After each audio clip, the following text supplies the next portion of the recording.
Mahanadi serial இன்னைக்கான எபிசோடில் விஜய் காவேரி 2 பேருமே காரில் போயிட்டுருப்பாங்க. காவேரி விஜயோட லைஃப்பை பற்றி கேட்டுட்ருப்பாங்க. அப்போ என்னோட அரேஞ்ச் மேரேஜா அப்படின்னு சொல்லிட்டு, இல்லை எங்களோடது கான்ட்ராக்ட் மேரேஜ் அப்படின்னு சொல்லி அவங்க லைஃப்பில் நடந்ததெல்லாம் சொல்லிக்கிட்டு இருப்பாங்களா. அதுக்கப்புறமா அப்போ ஏன் நீங்கள் இவ்வளோ க்ளோஸாக இருந்துட்டு பிரிஞ்சிங்க, உங்கள் ஒய்ஃப் இப்போ எங்கே அப்படின்னு சொல்லி கேட்கும்போது விஜய் எதுவுமே சொல்ல மாட்டேன் பாரு, உங்கள் வீடு வந்துச்சு மிஸ் கிளம்புங்க அப்படின்னு சொல்லிட்டு, இல்லை நான் கேட்டதுக்கு நீங்கள் பதில் சொல்லலையே அப்படின்னு சொல்லி கேட்டால், இல்லை உங்கள் வீடு வந்துச்சு ஸ்கூலுக்கு டைம் ஆகிட்டு நீங்கள் கிளம்புங்க அப்படிங்கிற மாதிரி. சாரதா ஆல்ரெடி வெயிட் பண்ணிக்கிட்டு இருப்பாங்க. காவேரி வந்ததுக்கப்புறமா கேட்பாங்க குழந்தை எப்படி இருக்குது அப்படின்னு சொல்லி. நைட் ஃபுல்லாக ரொம்ப ஃபீல் பண்ணி அழுதாமா, பயந்து போய் கத்துனா, அதனால தான் நான் கூட ஸ்டே பண்ணிக்கிட்டேன். நாங்கள் ஸ்டே பண்ணது உனக்கு ஒன்றும் ஃபீலிங் இல்லை அப்படின்னு சொல்லி கேட்கும்போது, நம்மளுக்கு அவங்க எல்லாம் தெரிஞ்சவங்க தானடி, அதனால் நான் எதுவும் வருத்தப்படலை அப்படின்னு சொல்லிட்டு, இன்னொரு பக்கம் தாத்தா சித்தப்பா சித்தியை கூப்பிட்டு பேசுகிறாங்க. நேற்று அந்த குழந்தை கூட நம்ம எல்லாருமே இருந்தோம், விஜய் கூட இருந்தான். ஆனால் காவேரியோட வாய்ஸ் கேட்டதுக்கப்புறமா தான் அந்த குழந்தை அமைதியாச்சு.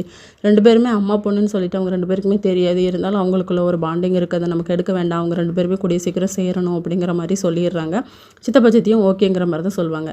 காவேரி ஸ்கூலுக்கு போகிறதுக்காக கிளம்பிட்டு இருப்பாங்க. இன்னொரு பக்கம் விஜய் குழந்தைகிட்ட சொல்லிகிட்டு இருப்பாங்க, அம்மு வெளியே போயிட்டு வரலாம் அப்படின்னு சொல்லி. இல்லைப்பா அவங்க எனக்கு கடத்திட்டு போயிடுவாங்கப்பா, எனக்கு பயமாக இருக்குப்பா அப்படின்னு சொல்லி அந்த குழந்தை ஆளும். இதோட நெக்கான எபிசோட் முடியுது.